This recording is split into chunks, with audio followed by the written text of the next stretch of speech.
Hello, everyone, and welcome. And it's great to have you with us today and for this Head Teacher Chat webinar. And I'm really pleased that Daniel is joining us today because we're going to have an interesting conversation about digital standards and digital strategies. And hopefully there's a lot of information that will be there to help you out. So just a little bit of background about Daniel. Daniel has led a digital strategy for Large Map for 10 years. And he brings a huge amount of experience on helping schools navigate innovation, manage change, and introduce digital tools, as well as creating systems that generally support transformation. His work focuses on classroom implementation, including Chromebooks, Google Workspace, Canva, and of course, artificial intelligence. So this session is about future-ready schools leading the digital and AI revolution with purpose. And I'm really looking forward to this conversation. So, Daniel, have I missed anything out on the introduction? Is there anything? Oh, it was a very comprehensive. I appreciated that. Yeah, it's just living up to it now is the challenge. No, but as I say, it's really great that you're with us today to help out the school leaders community with ideas and implementation strategies that they can use in schools. So, we hear about it a lot in our community about the digital standards and digital strategy, and it comes up quite a few times in a month saying, oh, what are schools doing? Can you give us a little bit of background on to why it's important and why school leaders need to focus on it?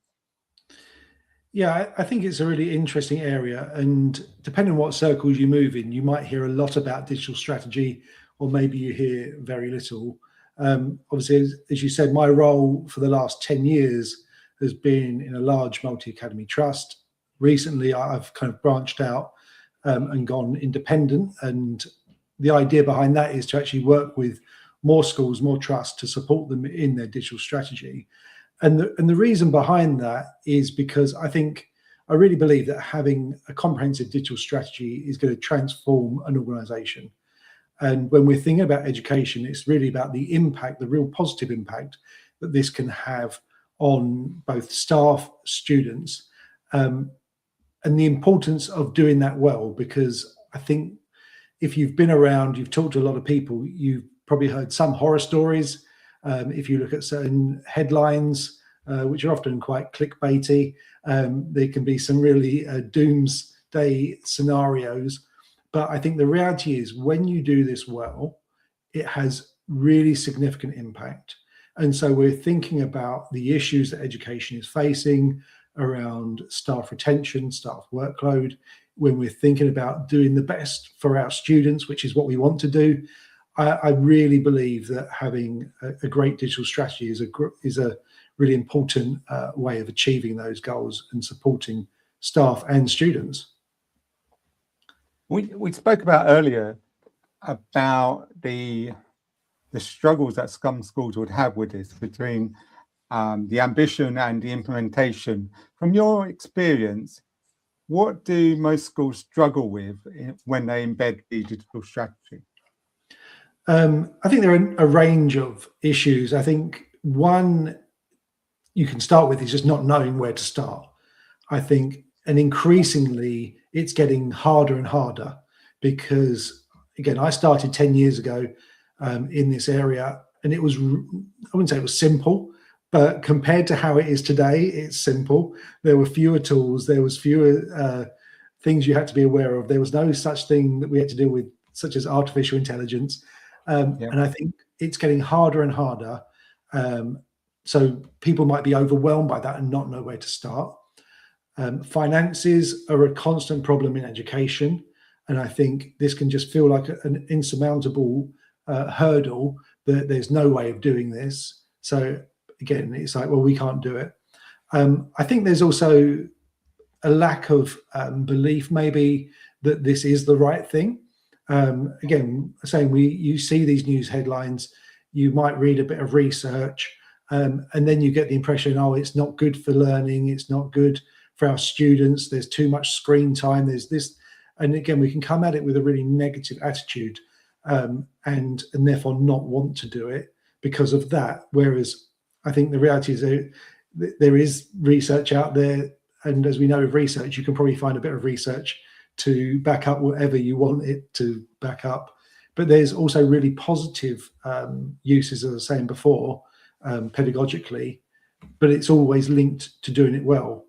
I think with that, there was some stuff around some of the Nordic countries recently, and it's kind of, they've gone backwards. They're not using digital anymore. And it's like, when you actually read what they are doing, that's more in line with what I would say, yes, that's what you should be doing. So I don't know quite what they were doing before, because when we're thinking about this digital strategy, we're not thinking about students just sitting there on a device all day. They're just glued to it. They don't interact. They don't do other things. They don't use paper and pen. They don't use other tools. And that's not good for anyone. That's not good for you or I in our work. You know, we need variation. And so a good digital strategy is really about finding the right balance, the right tools, integrating it well with your pedagogy. And I think when we do that, we're going to overcome a lot of these hurdles that we might face. I think that's a really good point. And the one thing I always find about this is it's more about it complements other priorities, and actually it should be there linking in with the other priorities in the school. And sometimes it's seen as competing, and actually what we mustn't do is actually have it competing with other things. Actually, it work with the whole ecosystem of the schools. And in some ways, it's sort of like, then it's, how do you prioritize the digital strategies with everything else that's going on? We got curriculum change, we got Ofsted, we got the new white paper with all these SEND changes and all the recruitment and retention things that they are doing. Yeah, I think the journey I've been on has kind of traveled that roller coaster, really, because I think particularly at the outset, you felt like you were trying to convince people that this was a good idea. And then lockdown happened, and then people were like, "Oh, that thing you were talking about, can you remind me again?" And they were more attentive to it. And a lot of people obviously continued this after lockdown, but some didn't. So I think what I found the best solutions was, there are sometimes you have to have a distinct strategy. You have to have a distinct training session. But wherever possible, you integrate this with what you're doing. So, because I always found if you had digital training, that was the thing that got pushed.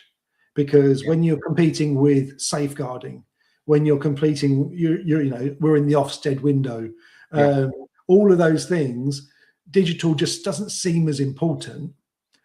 But ultimately, it can be so important. I remember one time a school said to me, "Oh, we're not focusing on digital because we're focusing on teaching and learning."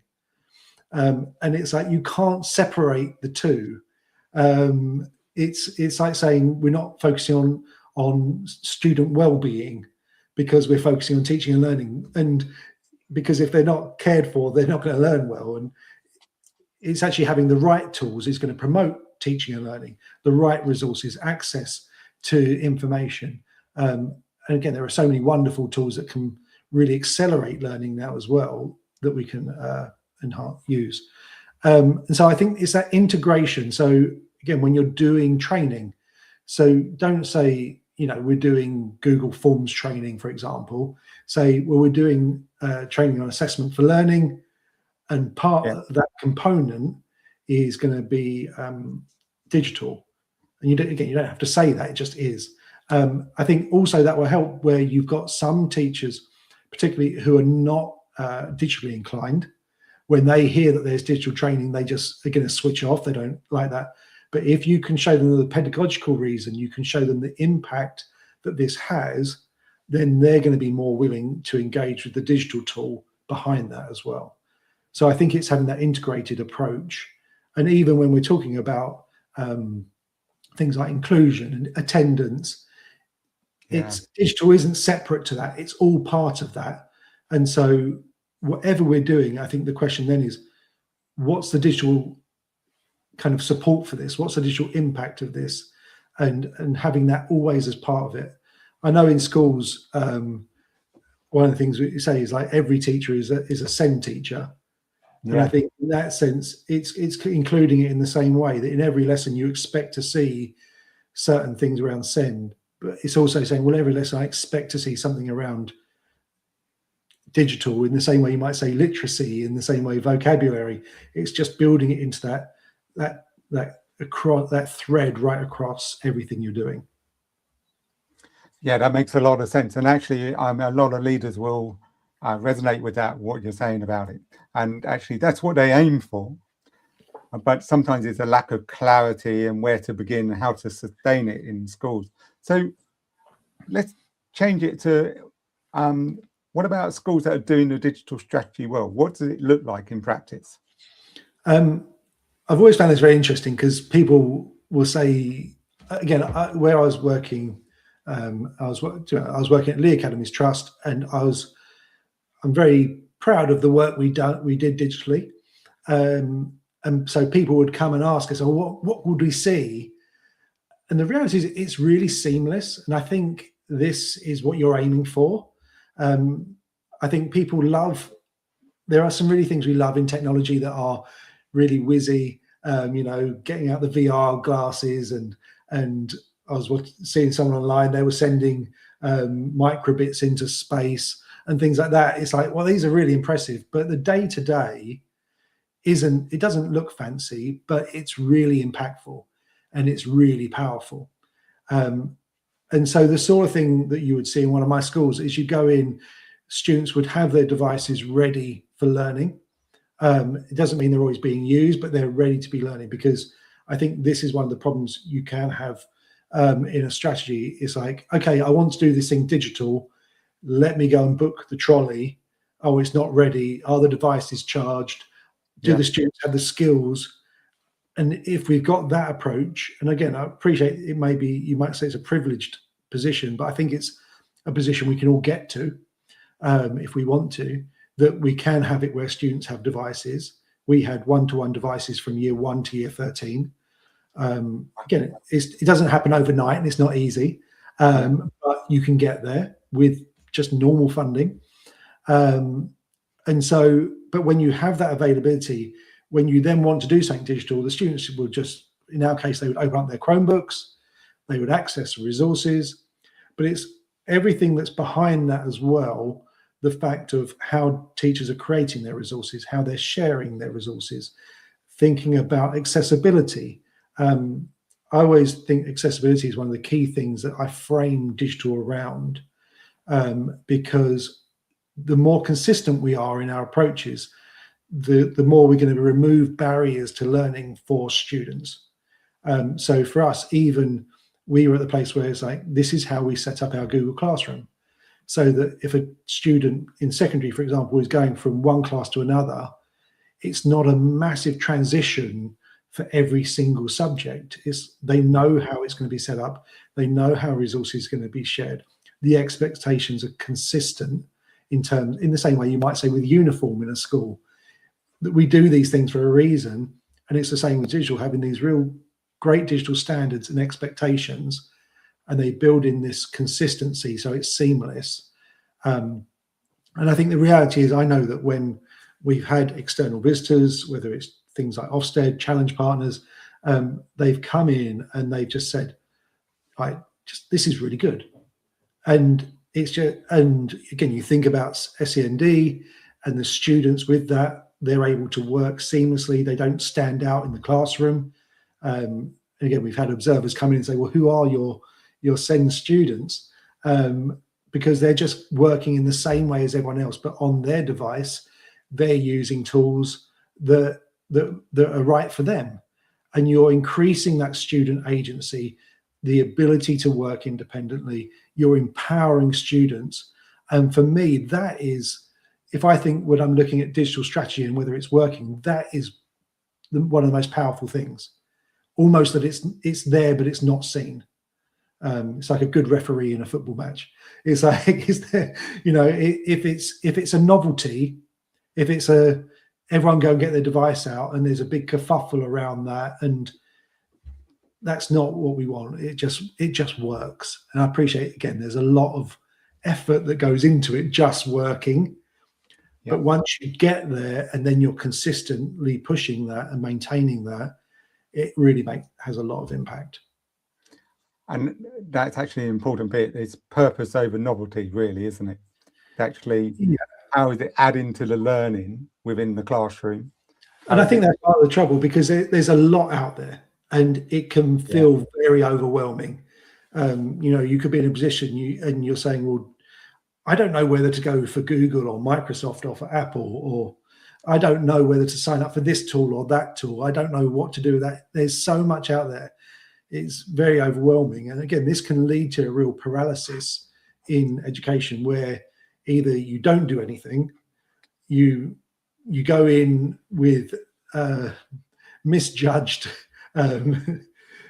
optimism, maybe, I don't know, but we want to make educated choices, good strategic choices that are going to last us. I was talking to someone the other day and they said, we managed to get these iPads for our school, but there was no plan behind that about how you would then replace them. And so they are now, I think, 5-6 years on, and actually these iPads need to be got rid of, but they don't have anything to replace it with. And so their whole curriculum is going to go up in smoke because of the lack of planning. So yeah, it's and this is for me where that kind of strategy piece is so important, that it's looking at all of these different angles, it's looking at all these different things. It's not just, oh great, we can have this, let's go for it. It's thinking beyond that. It's thinking 5 years down the line. It's thinking, if you're, for example, in a multi-academy trust, or what happens if another school joins? What's that school using? If we've got 100 different maths applications across our trust, is that really the most efficient thing? And 100 sounds a lot, but with maths, it's quite easy to achieve. But I think I can relate to quite a lot what you're saying there in some ways, because I used to be a troubleshooter going into schools, and for 3 years I just was on the roads going to different schools for 6 weeks, 6 months, then go on to another school. And some of the schools, it's sort of like 3 weeks before I got there, one of the schools bought 10 iPads, but he didn't have anything to link it to. Yeah, it wasn't on the ecosystem of actually, oh, this sounds like a good idea at this point. Yeah.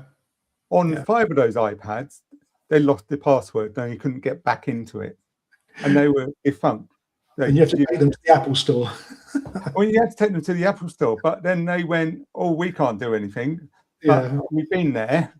And so that left, it's just, there was no planning. It's basically what it is. It's about the plan and how you support things. And it's right about the apps and things like that you're talking about, the 100 maths app. You take one for this bit and then you do one for another bit. Actually, it's looking at all those systems and making sure it's working properly and purposeful. Yeah, and I think this is a challenge. This is a challenge that the schools have, because to do all this well is difficult. They didn't get those 10 iPads because they were just being callous. They wanted to have impact. They wanted to do it, but not realizing, the license you need, the management you need, the case you need, where are you going to store them, how are you going to charge them, who manages the updates, all of these kind of things, who does the training. And it's realizing this big picture. And I think what I see in schools, again, part of the problem is that they don't have the capacity to deal with this, because again, people are being stretched left, right, and center. The amount of people I meet, and they might be the computing lead, but they've got so many different hats, and you're expected to stay on top of all these other things.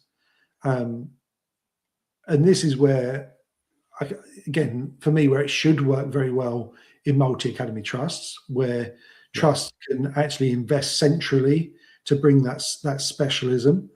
And it might be that's someone employed, it might be a consultant, it might be different people. But I think the thing I realize is people are still not doing this. And that's the risk, that when we're not doing it, we can really miss out on really positive impact. We can waste a lot of money by doing it wrong. And you can say, well, we can't afford this, but sometimes the argument is, well, you can't afford not to as well. And so it is about kind of linking in with that specialist. And there is a lot of support out there. Again, obviously, this is something that I'm entering into, that kind of realm of offering that support. But there is a lot of support out there, and it's just, again, knowing where to start. Yeah. So if you were to support a school, how would that work, and what would you focus on? Yeah, I think part of the initial part is really working out where they're at to begin with, because people are at all different stages of the journey. And we had this even when the trust I was in with 33 schools. You'd have some who are very capable, far along the journey, some who are really kind of basic to begin with. And so it will be assessing where a school is at, working with them on that vision, because there has to be a vision of where they want to go. Because I think one thing I've learned is, I think we all know this anyway, but it's just compounded, that if your senior leadership are not on board with this direction, it's not going to happen. You know, vision leaks, and you need, whether it's a trust, you need your trust exec, they need to be on board with it. Your principals, your senior leadership, because the moment somebody's like, no, they become a dam in that vision. So making sure that people are on board, and then working out a roadmap of how you're going to get to that place. So what I would often do, particularly if we brought in a new school into the trust, was say, okay, this is where you are today. These are the challenges you're facing. This is where you can be in 3 years' time. And building kind of, this is, bit by bit along that. I think the sort of thing, again, this is basically what I've done in the past and can do still, is advising on EdTech options, because there's so many options out there. There's so many tools, and through my experience, knowing, to be honest, what works, what doesn't work, and something, and also the right time for certain things, because you can have a great tool, but it's not the right time. And knowing that you have to reach a certain level of maturity before you can embed something, before it's going to be successful. Because I think particularly with EdTech stuff, you sometimes only get one shot. And if it fails, they're not going to renew it. They're not going to kind of try again. So you want to do it. And you've got to manage change as well. I think sometimes, again, I've had it where there's a brilliant tool, but I've known organizationally, we are just overwhelmed. You're doing so many different things. It's like, this is a great tool, but we just don't have the capacity to embed it well. And so we'll hold off. But then I'd work with people to support that implementation, whether it's technically, whether it's through training, and then working on assessing the impact of that as well. Because that's the thing, we're investing this money, we're investing this time, and we want to make sure it's working, and it's having impact. Do people know what they're doing? How can we enrich that? Because again, I think it goes back to the why, because if you're doing this, you should be doing it for a reason. You should be doing it because you believe this is can have a really positive impact. And so if it's not, then we need to pivot. We need to adapt. We need to work out why it's not having the impact we thought. It could be the tool. It could be the implementation. It could be the training. It could be a variety of things. And it's working with people to understand that, to make sure we are having the best impact. So it's not just even about value for money. It's about doing the best for our students. I mean, one of the things that comes up quite a lot at the moment is AI for school leaders. It is in our community quite a lot. The main theme is at the moment is about parent complaints and AI. And actually that comes up so often now. It's sort of like the amount of complaints that are coming written by AI, and how head teachers can sort of like navigate a way through that. So it's a topical discussion at the moment. What's your view on how schools should tackle AI, and what strategies about it? I think I've always been very positive around AI, but again, it's doing it at the right time, at the right place. when ChatGPT launched, which is kind of, obviously AI existed before that, but in terms of the public sphere, that was really when it came in. And but again, we were digitally mature enough to embed AI. Now, interesting, we didn't go with ChatGPT because we were Google schools. We waited a bit and end up with what was Bard and is now Gemini. And so it's knowing the right time, the pace you need to, when to implement it, and then thinking about just why you're doing this. I think this is, again, the big question: why? Why am I bringing this in? Just because there is a phenomenal tool that, you know, creates these wonderful images, you can create music, you can do all this, it can write you a lesson plan, or it can do many things. Why am I doing this? And that's where you start with. So one of the things we started particularly with was looking at teacher workload. Okay, how can we address teacher workload using digital tools? And in this particular thing, using AI. How can we support teaching and learning? How, and one of the things we were particularly focused on this year was around students' use of AI. And for me, the use in revision for exams. And I think, again, you're looking at it thinking this tool, used rightly, can have phenomenal impact for these students, to the part that actually not having it, I think students could be at quite a disadvantage in some areas. But caveating that with using it rightly, using it safely, adding the training in, being very purposeful.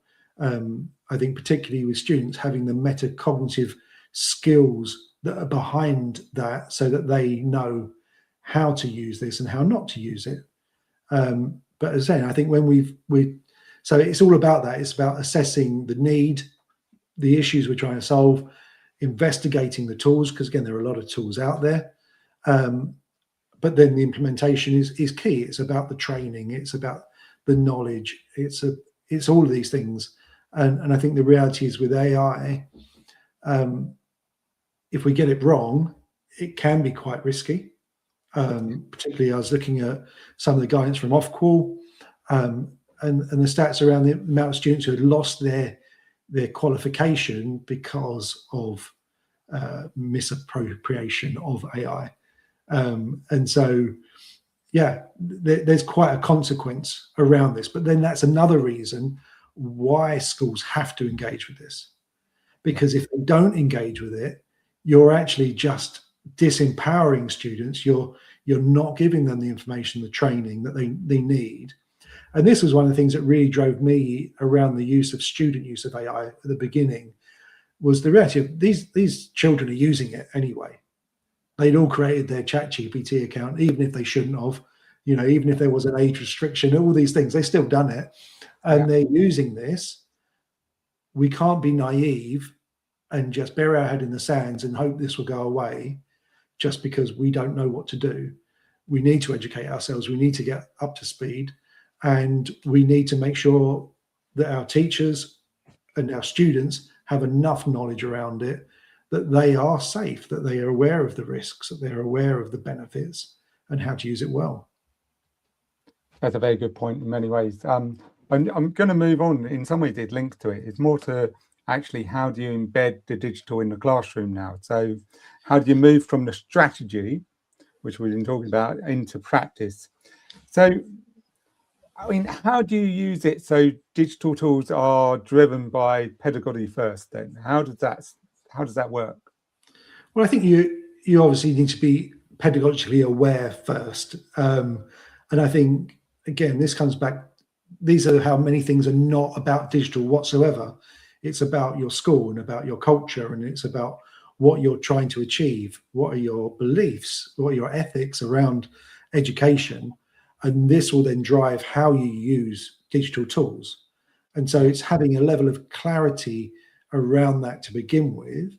And then looking at the educational challenges that you have. So I was a governor in a school, and one of the things we were talking about was, again, just the reading ages and kind of literacy levels and things like that. And it's like, okay, so we've got a problem. There are many solutions that we could look at. Do any of these solutions involve technology as well? And I think this is where there are some interesting frameworks. There's a TPAC framework, there's a SAMIR framework that help us look at how we're doing this, because we're bringing our our pedagogical knowledge, our kind of content knowledge out, and then we need our technical knowledge to all come together to have this utopian part. But you need all three, so it's bringing that together. But as I was saying, it's starting with that pedagogical problem and then saying, okay, what's the tool, rather than starting with the tool and saying, how can I use this in my classroom? I think the key then is about, as I was saying earlier, about training, so that we're saying embedding it into digital into training, but pedagogical training rather than just having digital training. Sometimes you do need just digital training.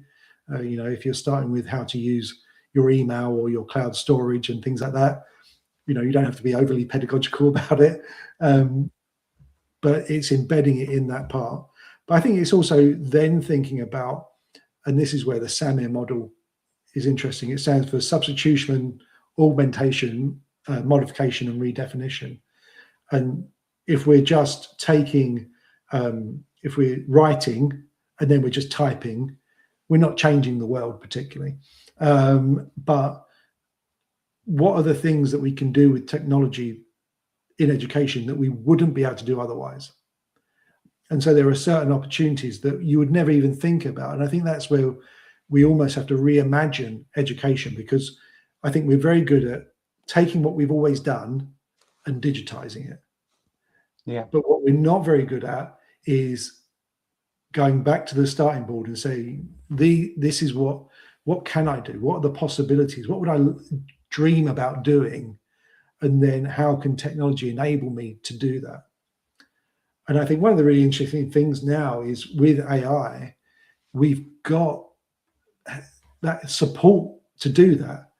I think one of the great things, like if we're using AI, is that we can just go into one of our tools and just say, this is what I'd love to do. How can I do it? And getting that inspiration, getting those ideas. And I think that's where we want to be, to actually be quite aspirational about what we can achieve as well. And we were talking about this a little bit earlier on about creating resources for teachers to use in the classroom. I was talking about it from a senior management type view, or actually how there are systems out there that will ease off your workload and really help you out on what you're doing. And I mean, I like the transcription to meetings, so I can, as a head teacher, I could see myself using that and then following up with the correct things. And you were saying about now you can create PowerPoints or slide decks quite quickly and easily, and they can be adapted, and it could save so much time for school leaders and teachers. Yeah, I think this is where again, one of the things I think we struggle with is thinking time. We're just on the go so much that when we don't take an opportunity to step back and reflect and think, how could I do something different? And I've had that so many times where I've had training and it's like, this training is going to save you X amount of time, but the person says they're too busy to come on the training. So there's an irony there. I think one of the things we have to do is look at, where are the opportunities? What am I doing that I'm just doing again and again? Where's my repetition? And one of the key things we can now do, and again, tools will vary. Some tools are a lot more mature than others. Some AI tools aren't quite there yet, but within a month they might be. But think about anything that you're doing that is repetitive or is taking some kind of length of time, and think about, therefore, how can I automate this? And then, but even if you don't know how to automate it, one of the key things you do is put it in AI and say, how do I automate this task? Yeah. And again, the tools might not yet be there, or the tools you have available to you might not be there. There are tools that can do it, but they might be too risky. They might, where it might say, yeah, I can do that. I need access to your email, your drive, I need email to your life. access to your life, and you might be like, well, I'm not quite ready to give that to you yet, to my bank account and things like that. I think the other side of it, there are tools that do it and they cost money.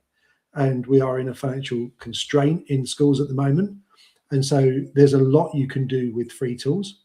And a lot of these tools are being made more readily available for free as well, which is great because it's reducing that digital divide.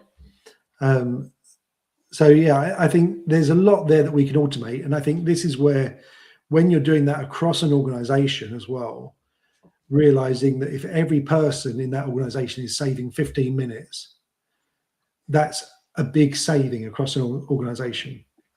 And you then times that by 5 or 10 automations that you might bring in. And that, again, that's a really big saving that we have.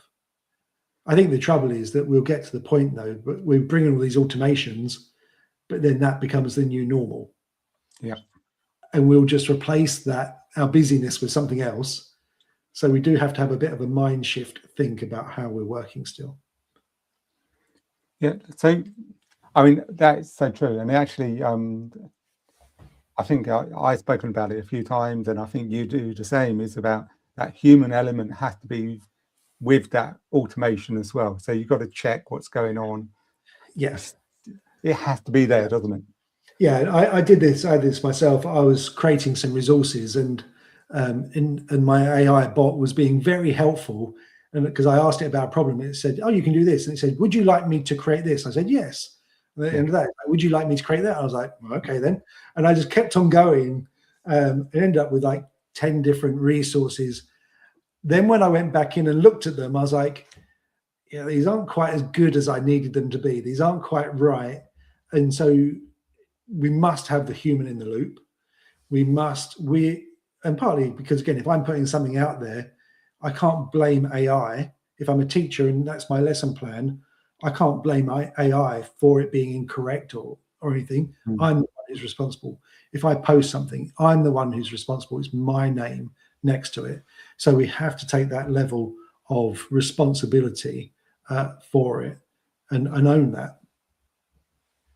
I mean, have you got some couple of practical examples that school leaders could use now that could be easily implemented in the school? Something to do with Canva or Chromebooks or the Google Workspace? Yeah. Well, one of the key tools I think everyone seems to rave about is Notebook LM.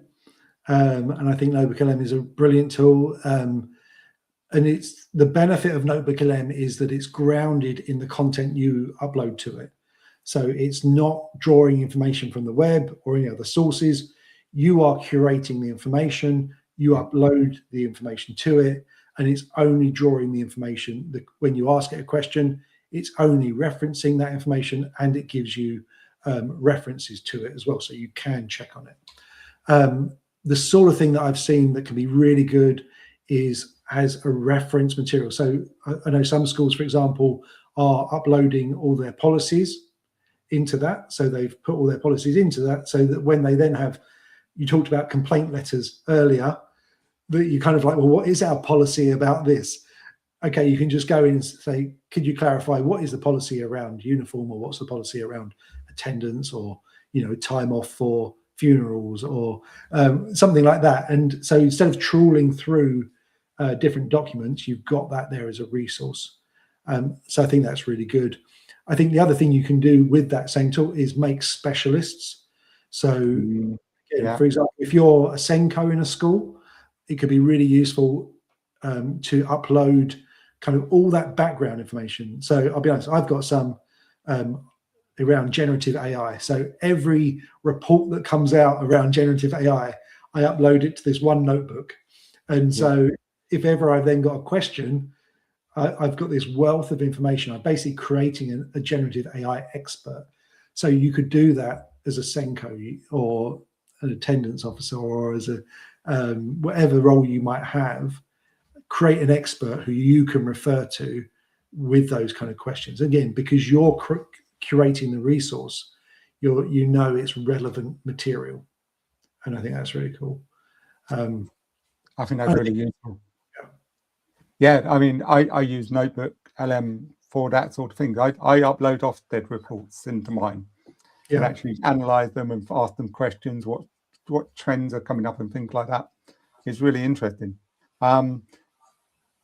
So I mean, within this, the thing that keeps on coming back to me is sort of like, and is staff development, because this is crucial for anything that is implemented in the school and is actually going to be able to work. So how does that work with the digital strategy, and what is the strongest way of staff development? So with people who don't feel too confident with some of the tools. Yeah, I think you've nailed something really important there, because when I've looked at schools and you kind of look at why is this successful and why is this not, and there's a number of different things, but one of the key things I picked up was staff development. It's training, consistent training, investment in people brings reward. You know, it helps embed whatever you're doing. The thing that you spend time on will have its reward. I think there's a range of options out there. There's a lot of online content, but I think the reality is that in-person content or in-person delivery is so much better, because it's more adaptive. You are feeding off the room. You're able to, you know, even if you're there as a presenter, you're able to navigate, to help people. I know if people are paying attention, or if I'm really pushing a rock up a hill when I'm doing training. Whereas when it's online, I find it really hard to get the same level of engagement and things like that. So I think it's doing that, but I think it's also about having digital clearly embedded, as I was saying earlier. But I think in our PD program, knowing where it fits. Not just trying to bolt it on as an afterthought. I think it's about, often I say little and often, I think is really helpful. I think where I've seen it done really well is where we would put digital champions in schools, giving them opportunity on a regular basis. Like say if you got your staff meeting on a Monday morning, just give them 5 minutes to be like, okay, this is what we've learned. This is a new thing, just to be aware of. Again, little and often drip feeding that information is really important. They can do things. Again, I've seen some brilliant emails, newsletters, bulletins go out. I think the reality is that in our busy lives, people don't often read a lot of things. If you think about all the emails you might have in your inbox that you intend to read, but might never get round to. And so I think we have to give time, put it in front of people's face. And so if you want to do it, I'm saying giving time is key. If we don't give people time, how can we really expect them to adopt this? And part of that is thinking time as well, reflective time. And so many important points in there, and it's sort of like some bits I want to sort of like delve into a little bit more. I know we're getting up to nearly 45 minutes, and so I've got a few more questions on it. The whole thing of implementation is actually seeing the impact. And actually part of this, and I hear a lot of backlash about it, is about the monitoring of what's happening in your school and actually auditing. And if it's done in the right way, it can be really positive. It can be done in a coaching way, and you go back and you're just prompting people to say, oh, have you tried this? Have you done this? Actually, it can be a positive way for to embed things into long term, because I know that I did some training or something on EdTech. 2 months down the line, if I haven't prompted people to keep on using it and try it every day, they might just put it in the back of the cupboard and forget about it. But it's actually trying to build up that consistency of using it. Yeah. And I think that's what I was saying about even just that 5-minute session in staff time. Maybe you can get to 10 minits, but sharing something, giving people a challenge, but then following it up.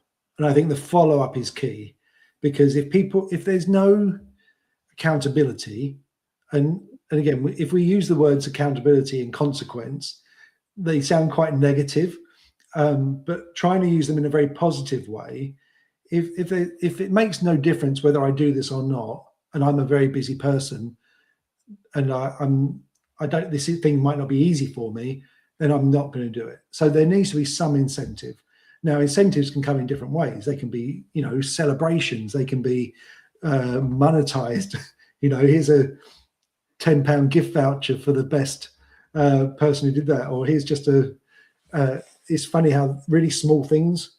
I would go and give out water bottles and things like that, and it's like, great, you did this great thing. Here's a water bottle, and people were like really happy. So it's kind of having some incentivization, some celebration. Yeah. But I think ultimately behind that is there's a culture issue, because if we create a culture where people are fearful of being critiqued, then we're not going to have that opportunity. And I know I would go into classrooms and I would sit there, and I'm sure some people would feel a bit unnerved, but ultimately my purpose was, I want to see what you're doing. I want to see what you're doing well, because I want to celebrate that. I want to see where you can get better, because I want to help you. And I'm not here to critique you or criticize you in a negative way. But again, if the ethos is we want to get better together, and I think it's a lovely hashtag, better together. But if that's really if it's a value we really believe in, then you're not seeing somebody coming in as kind of a judge, but as you say, as a coach, as someone who's going to try and help you, and not just kind of leave you with it, but then walk alongside you as well. Yeah. I think that's an area, I'll be honest, that I feel I didn't get to do enough of. I'd love to do more of, coaching people, walking with them, and found that when I have done it, it's been really impactful. Because again, if I come into your organization, who am I? You don't know who I am. And whereas if I'm there more regularly and I'm working with individuals, you build relationship, and it's through relationship that you build trust, and you understand where people are coming from and all of those things. So I think that's really important. I agree with all those things. It's walking alongside the person to helping them and letting them grow and giving them the skills and the knowledge and the understanding how to do that.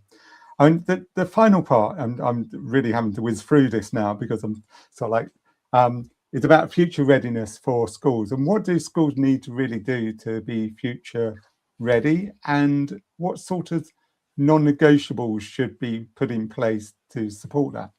Yeah. I think this is, again, part of the challenge that we have is that we are in an education system that has particular requirements of our schools. But the reality is we live in a world that has different requirements, and when we're trying to fulfill the requirements of a curriculum, and then we're aware of these other needs that our students have, it's the curriculum that will win out, because that's the thing that we're judged on. I think this is why I think when we're thinking about digital skills, obviously you might have a computing curriculum, but there's many things that we need to teach that are beyond that. And so there are things that you're teaching a geography lesson or a maths lesson. It's not a computing lesson where you're learning to type. It doesn't have to be learning to type in a computing lesson. What I really believe schools need to do is have a digital skills pathway that they from year R through to 6 or from 7 to 13, because the question is, at what point do I want my student to be at? So when they leave in year 6, what are the skills that I want them to have developed? And consequently in year 11 or year 13, where do I want them to be, and how am I going to get there? So building that pathway in, because these are the skills they're going to need when they leave schools. And this isn't just for work. I think it's for life as well. So if we're thinking about AI, for example, the use of AI is not just about work. There's so many life skills, an enriching of life that can come through effective use of AI. So building those things in, and even then, again, we do it with digital citizenship around things like cybersecurity, knowing what a spam email is and all deep fakes and things like that, because it's recognizing that kind of citizenship part of our curriculum is really important. But there is a digital citizenship, there is digital literacy, AI literacy that we need to also build in. And it is a struggle because our curriculums are so full. You know, we're not sitting there saying, oh, we've got some extra space, what can we do with it? And that's, again, where I think the key to this is how we integrate it with things we're already doing. So don't necessarily try and find new space for it, but say, how can I add this on to something we're already doing? So, yeah, if we're talking about stories, we can, you know, I see this a lot where people are doing literature or writing stories, and they're using AI to create images and things like that. So it's building in those tools, or yeah, there's a lot of different things we can do, but I think that's the key thing: build it into what you're already doing in a busy curriculum. That is so true. So the final question I'm going to have for today: if you had to leave the school leaders with one message around AI and future readiness, what would it be? I think the key thing is that we need to start. I think that's the key thing. We can't wait for it to say. So we need to start, and you can start small, you can start slow, but you must start. I think increasingly now we can't be in a position where we just ignore this. We can't be in a position where we don't give it some investment in our time, in our money. We have to do something. It doesn't mean you have to be all singing, all dancing by next month, but that's where I'm saying it's creating that roadmap, but you've got to start somewhere. And so if you haven't started yet, or where you're at right now just feels like a bit of a jumble, a bit of a mess, then okay, today's the day to address that, I think, and to start somewhere now. And if people want to find out more information about what you do, I'm going to put the slide up. Thank you. And where do they go to find out more information about what you can do and how you can support schools? So you've got my website there, lumina.org.uk, and that gives an explanation of all the different services that I provide. You can connect with me on LinkedIn through the QR code, or just search for Daniel Ball on LinkedIn. Hopefully you can find me. And yeah, I post quite a lot on LinkedIn, just updates and information, helpful resources. But yeah, it'd be great to have any conversations if any of this resonates, to come in. And I think, again, this is where it can be just a conversation, or it could be something a bit more long term, because I think one of the things I'm realizing as well is schools and trusts don't have the finances to invest in a full-time member of staff, or they don't have the capacity with existing staff.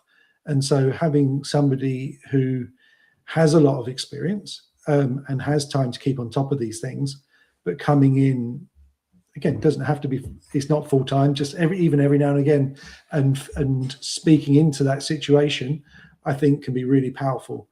So in that sense, if that's of any interest, don't think it has to be something big. It could just be something really small. But as I say, start something today. Oh, that's brilliant. And before we wrap up, I want to just pull a few ideas from this webinar today. So what I'm hearing is effective digital leadership starts with a purpose. The why. Why do we do this? What do we want to aim for? It's not about chasing tools for the sake of it. It's about clear on what we're trying to improve for staff, the pupils, and the wider school community. And from there, it's about implementation rooted in pedagogy, staff confidence, the culture of the school for CPD. And with AI, it's leading it with sort of like curiosity, caution, and clarity rather than fear. Actually, we need to address it. We need to do something about it. So just one more question I got for you. If someone was watching this today and they go back to school tomorrow, what would be the first meaningful step they should take, apart from just start? Got to start with something. What would you really focus in? I guess for me, it's a question of what, I don't know how to say it in one way. I think the thing you've got to know is where are we going? That's the question. Where are we going? Where do we want to be in 5 years' time? What's our direction of travel? And then the question is, do we have the resources to get there on our own? And if not, how can we get there? And that's where, again, as I was saying, just a conversation at the beginning. So whether that one thing is give me a call and we can have a chat, that might be your one thing. I'd be happy to help. But I think it's just making sure your direction is clear and then finding out the support you need to get there. And all the information's on the slide here, so you can go into LinkedIn or the website and find out more information. That's been brilliant today. Thank you, Daniel. Thank you, Jonathan. Really, I enjoy talking about it. Oh, you can tell, and actually that enthusiasm to it. We've met a few times now, and actually your enthusiasm to the whole digital and AI revolution that we're doing and how to really support school. You understand it. You understand what it's like in school to actually work with school leaders and teachers and how you can develop them. So it's been an absolute pleasure. So thank you very much. And thank you for your time and insight today. Thank you. It's been a pleasure.